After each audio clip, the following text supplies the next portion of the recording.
event starting at 5 to 7:30 at the View nightclub.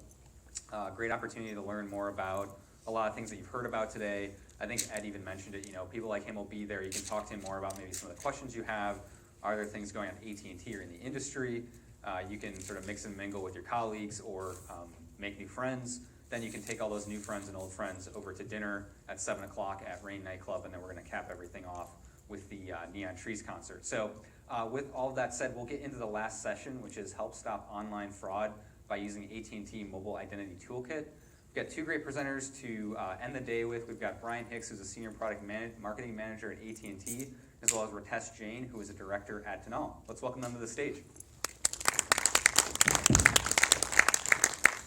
Thank you, the few of you that came. So 2014, there were 761 data breaches.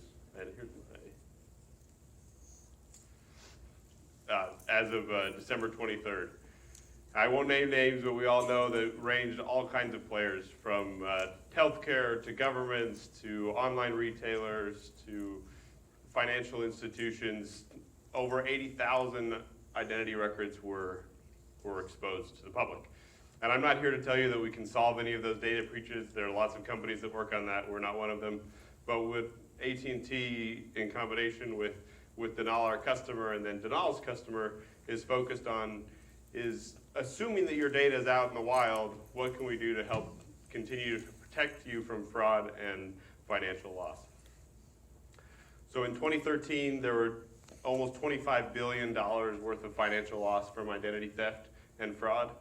And there was a 26% increase in data theft in 2014, so we can assume that the losses will exceed $30 billion in 2014. So just astronomical numbers from fraud identity theft. So as Matt mentioned, I'm Bryan Hicks from AT&T, product manager, and I'm the product manager over Mobile Identity Toolkit that's focused on how can we lower some of these losses from fraud. And I'm here together with Danal, who takes AT&T's Mobile Identity Toolkit, integrates it into their product, and then they produce flags of potentially fraudulent activity, and then give that to their customers like Western Union and other financial institutions that say, okay, this is the action we're going to take because of this suspicious activity. So I wanted to give a little bit of background. Almost everything you've heard about today falls in the public APIs space that AT&T has played in since 2006. We obviously also have tons of private APIs within AT&T to connect our myriad of IT backend systems. But 2 years ago, AT&T started an enterprise API program, which is what I'm a product manager in, and that's focused on how can we serve the specific needs of enterprise customers with the APIs they need at the service level that they would come to expect from an AT&T. And unlike what Ed Schmidt said, these are not the cheap ones. So AT&T Mobile Identity, this is all about AT&T in this space is a data provider. That's what we play in the ecosystem. So we make sure that the proper consent is collected from subscribers so that their data can be used to keep them safer and the companies that they work with safer from fraudulent activity. So I wanted to go through in a little bit deeper detail the components of the API. So first off, there's subscriber account details. So that's information like your name, address, phone number, email address, all returned with consent. But there's also information like when was your account started, what type of account is it, and all of this information together can help the company decide, hey, this is likely fraudulent, right? Device details like what's the IMEI of the device, what types of technologies does it support, and then we can bundle in with that domestic and international location to help prevent fraud, and lastly, and probably most importantly, HTTP header enrichment. So frankly, tons of companies have your name, address, and phone number. That's not very unique. But AT&T's big differentiator is that we maintain a relationship between our subscriber, their device, and their data, right? And that relationship is authenticated every time you use your phone to access the network. And that's what can help create a bind that helps to reduce fraud when combined with what Danal brings to the table as well. So we're constantly working on the Mobile Identity Toolkit to make it a better tool set for our customers. We're adding new data elements and also pushing to data beyond just mobile phones. A lot of times, on the second point, data change notifications, a lot of times nobody cares what your phone is, but they care if it changes, right? So if you have a different phone each time you come back to a company, that's a big red flag. And so we're working to move towards pushing alerts out around subscribers' data that changes so that companies can help to manage that identity and prevent fraud on an ongoing basis. And lastly, an ability to match data. So you provide your data to a company says, yeah, I wonder if AT&T has the same data. It can match against our data systems and say, yeah, it's pretty reliable that this subscriber is not having fraud committed against them. And so all of that data in the toolkit is available through RESTful APIs to enterprise customers. And Danal takes that data, they integrate it with data from other carriers and add their secret sauce and can put out to the industry potential flag of fraud. So I'll turn it over to Ritesh to go into more detail with what they're doing with the Mobile Identity Toolkit.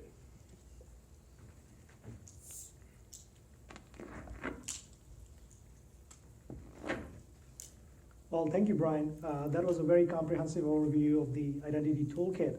In the next few minutes, I'm going to talk about how Danal has embraced this technology and actually added value on top of it to offer a comprehensive and complete solution to the industry. Okay. This is a familiar device. It's the smartest piece of equipment that you carry in your pockets today. It's what you and I call our mobile phone, right? Well, it's not just a mobile phone anymore, is it? You use it as your camera, your music player, you browse the internet on it, you shop on it, you use it as your GPS. I mean, it cannot control weather just yet, but I'm sure somebody's thinking about that right now. And it comes in all different shapes and sizes, different brands. No doubt, it's an extremely powerful and amazing device. So you're gonna ask, what's new? Why am I telling you all this? You already know this. Well, I'm gonna talk about one capability of this amazingly powerful device that is often either overlooked or people haven't comprehended about that in great detail. But instead of me talking about it, I actually want to demonstrate that right here in this auditorium on all of your phones. I'm gonna run a small demo on my phone here, but I want all of you to run the same demo on your phone, and I'm gonna walk you through that. So the way it's gonna work is, if you have an AT&T phone, it's a personal device. All you have to do is turn off your Wi-Fi in case you are connected to Wi-Fi. It's gonna work on Wi-Fi also, but to get the most optimum consumer experience, I would like you to turn off your Wi-Fi so that you're on the AT&T network, and make sure it's a personal device. If it's a corporate device, it may actually not work for you, and I can talk about that more later. But if you have a personal AT&T device, you can go to this URL right now, and I'm gonna do the same on my phone here, and we're gonna walk through it. And if you're like me and you don't like to type a lot, all you can do is just text the word demo to 3000, and you'll immediately get a link back to this demo. So everybody got these instructions? I'm gonna switch over to my device here.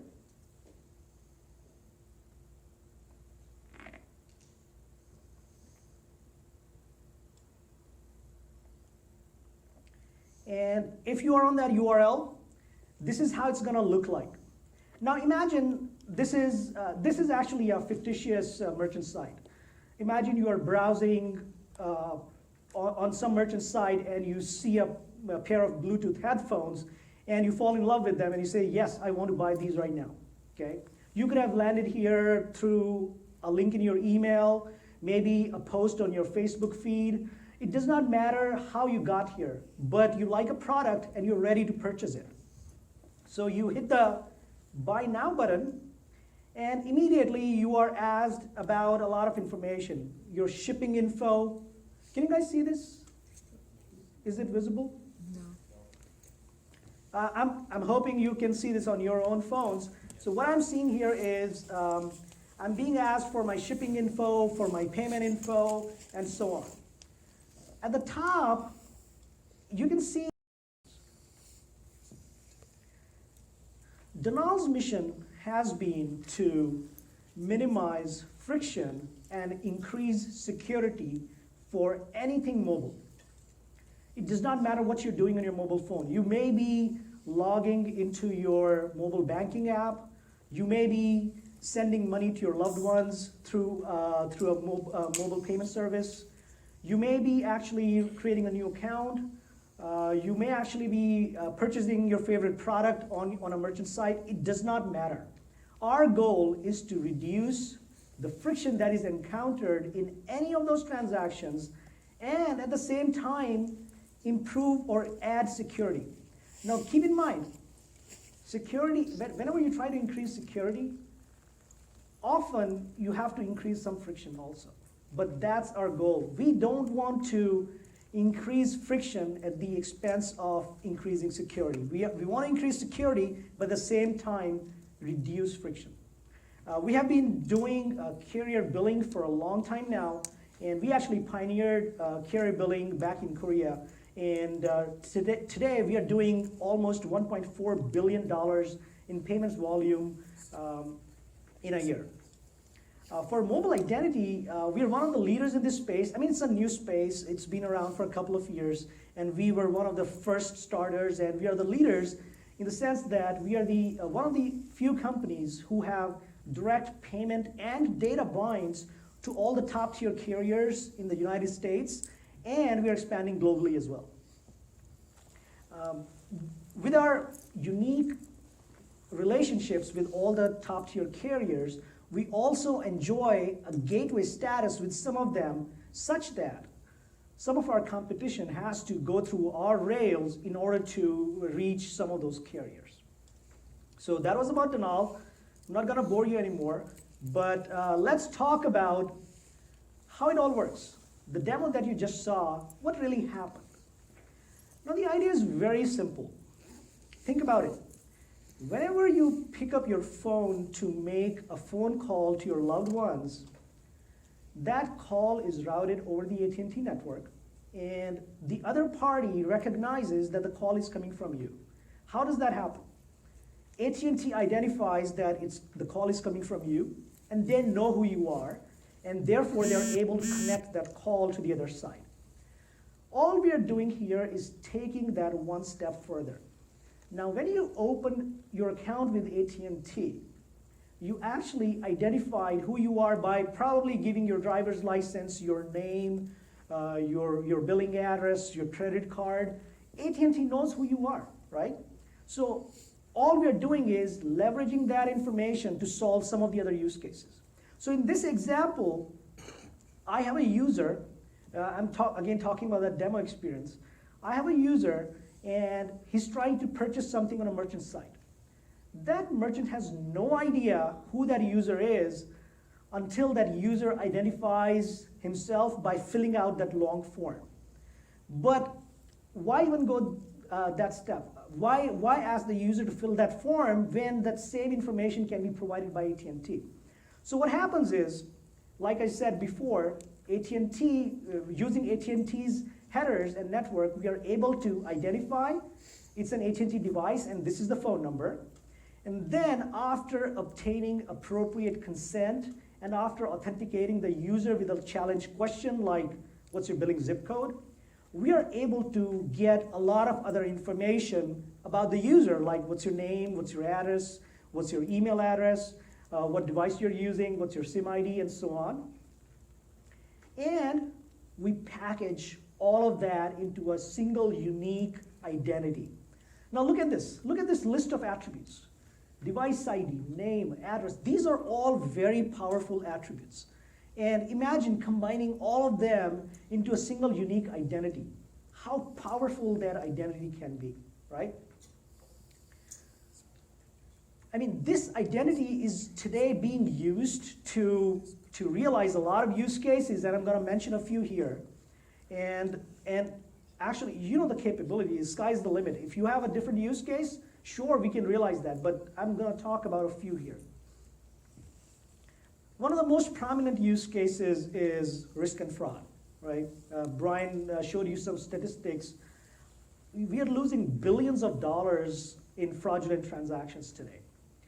Now, it will be extremely valuable for a financial institution or a bank that when somebody's logging in to their app, that they know that the phone that is being used to log into that app actually belongs to that same user.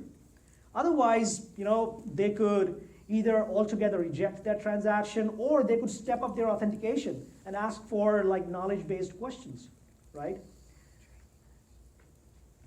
On top of that, the next time the same user comes along and they detect that nothing has changed about the circumstances of this user. The user's phone number is the same. They're coming back on the same iPhone that they came back with last time around. They're staying at the same address. They haven't changed their email address. Nothing has changed about that user. Maybe the bank will feel more secure about that transaction. But let's say the user switched their carrier, or they're now using a different phone, or they moved from one state to another. The bank may want to step up the authentication. That's a lot of value to these financial institutions. And this unique identity can realize that. Another use case is autofilling, which we saw in the demo. Let's say you're trying to create a new account for your favorite music service or for your social networking app. And we are able to automatically fill all that information on your mobile handset. Best of all, the merchant can rest assured that the information that is being used to create that account is actually verified information. It's genuine information that AT&T has on file for that user. Nobody likes users who are Mickey Mouse living in Disneyland. I mean, there are so many sites you can go to and create fake accounts, and those fake accounts do not add to the bottom line for those merchants. But with this, you can rest assured that the information that is being used to create that account is actually verified information. And the last use case I wanted to mention here is the checkout use case. Again, a lot of times you're casually browsing, you're at the airport, you have some time to kill, and you're browsing and you see a product and say, yeah, I think I can use that. And you start to purchase it, and suddenly boarding starts and you have to leave. And you say, okay, I'm going to finish that transaction when I get home, maybe on my computer because there's just too much information to fill out. That merchant just lost that consumer, because that consumer is now never going to come back, right? I mean, using this autofill, that transaction could have been completed in just a couple of steps, in less than a minute. And basically, the idea is to convert casual browsing or impulse purchases into real dollars. I want to go just a little deeper into these two use cases, the mobile checkout flow. And I want to show you what pieces of Danal technology are being used behind the scene. How is it all working behind the scene? So again, we have a user on their phone and they're trying to complete a transaction, and so far we have no idea who that user is, right? So assuming that that transaction is running over Danal's and AT&T's rails, there are three components that get into play: identity, data, and authentication. And they all work hand in hand.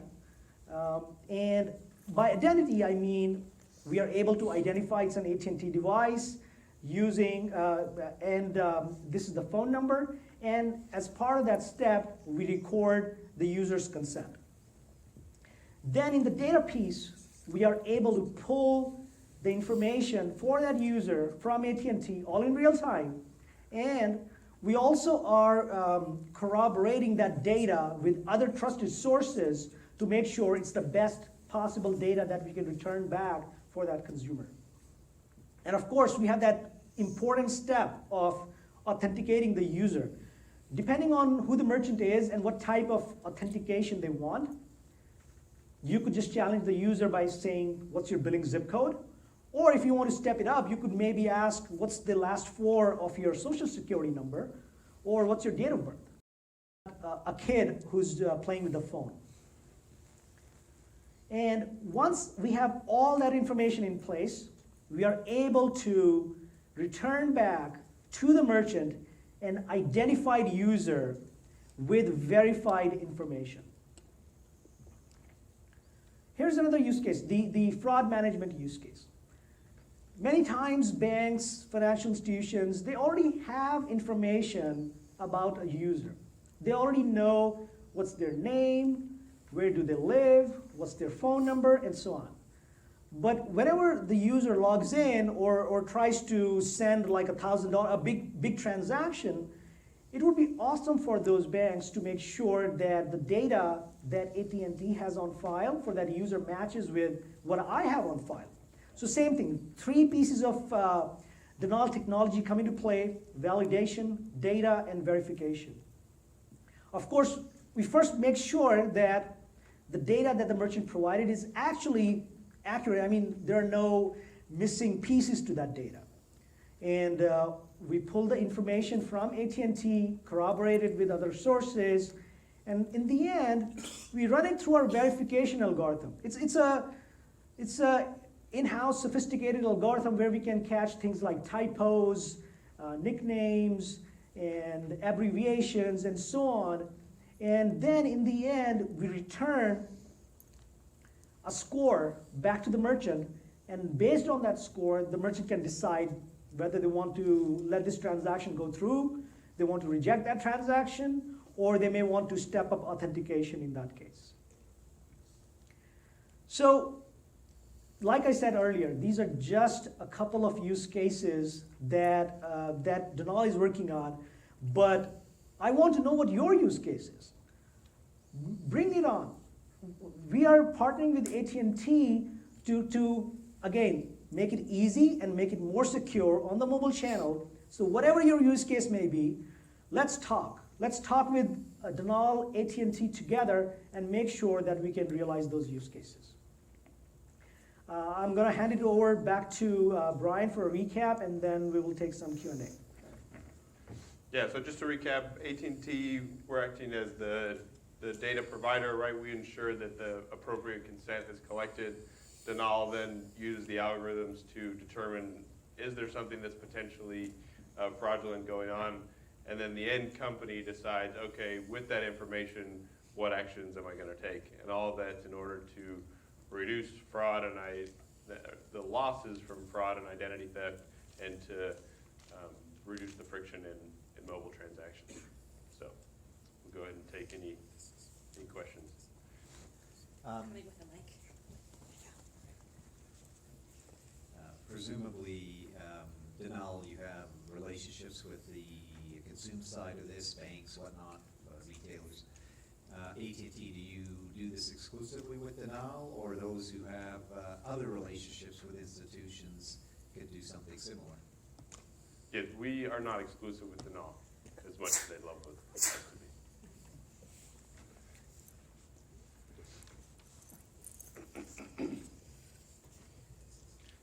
You said that you corroborated with other data sources. What are some of those other data sources you might use in a transaction? I don't think I'm at the liberty to disclose the exact data sources, but think about credit bureaus, any trusted data source that you can think of, and we are connected to a lot of them. You mentioned some numbers around the amount of fraud, amount of accounts stolen last year. What percent of that is really covered by mobile, or is really perpetrated on mobile? So in other words, how deep a solution is this, or how big a part of the solution does this provide to the fraud problem? Yeah, so I don't know the percentage. The point that I was trying to make, and potentially not very successfully, is once your data's out there, mobile is just another channel they can use that data to perpetrate fraud. So I don't know how many of those breaches were really related to mobile, probably not very many. But essentially, it's out there, so what we need to do is figure out, assuming everyone has your data, how do we still protect it? Yeah, I was just wondering, you mentioned methods of consent. which have you found do not actually add friction to those transactions as part of the toolkit? Could you ask that one more time?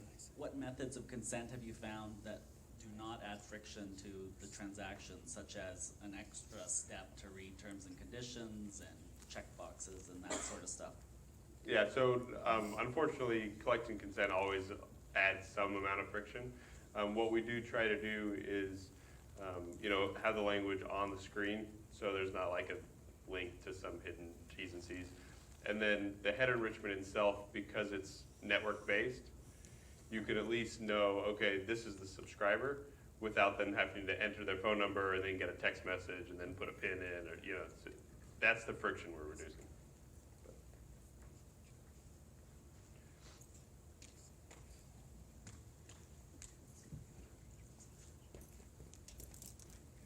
So I followed along with the demo and I never gave consent. Like how exactly is it that the demo was able to get all my information when I didn't register any place or click saying that I consented to have a website get all my information, including my device information for the demo? Yeah, so when we asked you for your billing zip code, that was part of the consent.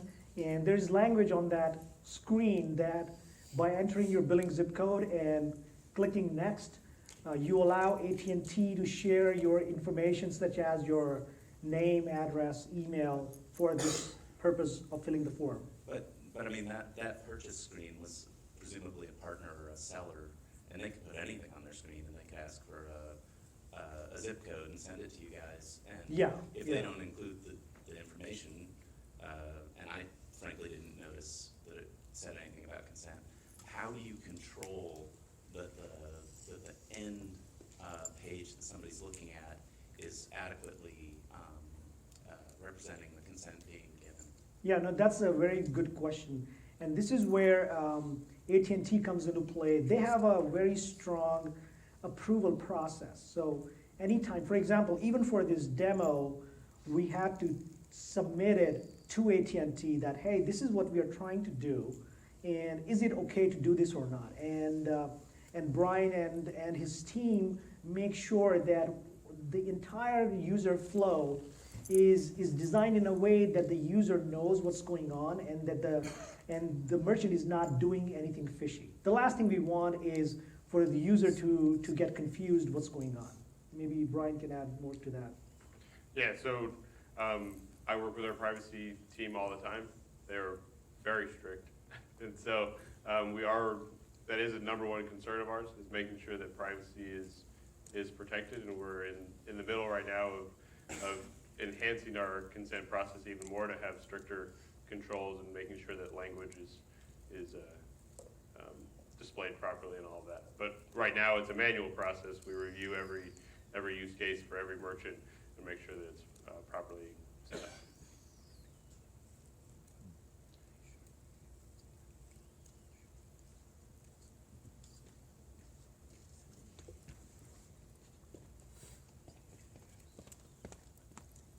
So at the moment, you can sign up to a family plan and multiple people can have an account basically with one identity.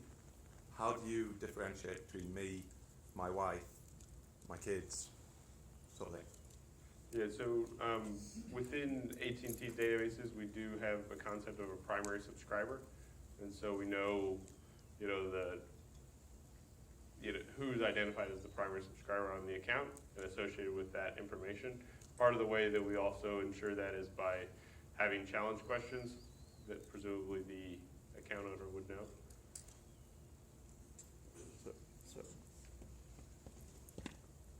But if my wife used her phone, she would get my identity, would she not? No, because it's linked to the phone number, not just the account level. So there's information that lives at the account level, right, which may be associated with every phone on the account. But then you can also put in information individually about each line on that account. So it's not all linked to just the account as a whole. I would actually encourage you to ask your wife to run the demo on her phone. So I'm hearing a lot about like just an AT&T. And like on the same family plan kind of thing. So I'm not on AT&T. Show me instead of like my family plan, the primary account owner, because I know when I ran the demo, my father's name showed up and he's the primary account owner, Okay. despite the fact that, you know, he and I are not the same person. Which, yeah. Yeah, no, good question. So every carrier is different. Every carrier tracks data differently. AT&T is different from Verizon, Sprint, T-Mobile. And wherever possible, whenever we get data back, that's great. But that's where the usefulness of data corroboration comes into play, right? Whenever we are not able to get data, for example, some carrier may not have data for a secondary account holder. That's okay, because we have other trusted sources to go to in that case. So that's where we are trying to improve our data corroboration algorithm by adding more and more trusted sources to our repertoire, so that whenever we return data back, we make sure that it's the best data that we can return back. In your case, probably right now, we only went to AT&T because the way we set up this demo, we set it up to work with AT&T's network. But eventually, the idea is to corroborate data amongst as many trusted sources as possible. Yeah, and another comment on that one. That's also one of the reasons in our flow that you then have to hit submit before you use that data, right? So it doesn't fill the form and automatically submit it. It's meant to be reviewed by the subscriber for accuracy, because it could also be you have your address on there, but you don't want to use that address. You want to use a different one. So there's always some level of subscriber review before it's submitted. But would that mean in a situation that has a bit more higher level of security, in a situation like this, I would just not be able to get through? Like say in a banking transaction, if I was trying to send a lot of money to someone, would they basically lock me out completely, even though I'm using my phone and it is me? It's up to the bank what they want to do in that case, but great question. So like I said, this is a match use case, right? Bank has some data about you and they're trying to match that data with what AT&T has on file for that phone number. And in this case, we will probably return back to them maybe the same last name, same address, but a different first name. It's up to the bank how to handle that situation. I'm pretty sure banks do not look at every attribute individually. They're going to look at all the attributes together. And in this case, if 5 out of 6 attributes match, they will probably let that transaction go through. If the case was only 2 attributes matched out of 6, I'm assuming they'll probably step up authentication in that case instead of outrightly rejecting that transaction. But it's all up to the merchant how they want to handle each case. Thank you. Sure.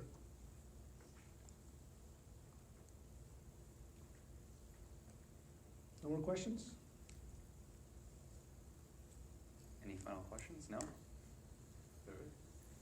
All right. Thank you.